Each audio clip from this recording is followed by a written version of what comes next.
తెలియకపోతే తెలియనట్టు ఉండడం బెటర్. కనీసం తెలుసుకునే అవకాశం అన్నా ఉంటుంది. ఒకడు అన్నాడట, తెలిసింది తెలిసింది అన్నాడట. ఏం తెలిసింది అని అడిగాడు ఎదుటివాడు. నా భార్యకు తమ్ముడైతే నాకు తమ్ముడవుతాడు అన్నాడట వాడు. అదెలా అన్నాడా ఎదుటివాడు.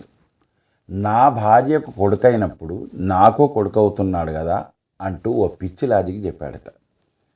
కొందరు ఎలా ఉంటారంటే, ఫలానా రామలింగం అని మొదలుపెట్టగానే, ఓహో ఆయన హైదరాబాద్ నుంచి పిల్లనిచ్చారు కదా ఆయనకు, ఆయనేనా అంటాడు. ఆయన కాదు మహాప్రభు, ఆ రామలింగం వేరు.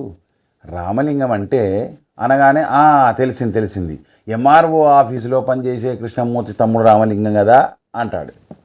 ఆ చెప్పేవాడికి ఉత్సాహము అంతా కూడా చచ్చిపోయి రామలింగము లేడు, చెప్పడము లేదు అంటూ లేచిపోతాడు. అందుకే తెలిస్తే తెలిసినట్టు మాట్లాడాలి, తెలియకుంటే తెలుసుకునే అవకాశం ఉంటుంది కాబట్టి ఎదుటివాడిని మాట్లాడనివ్వాలి.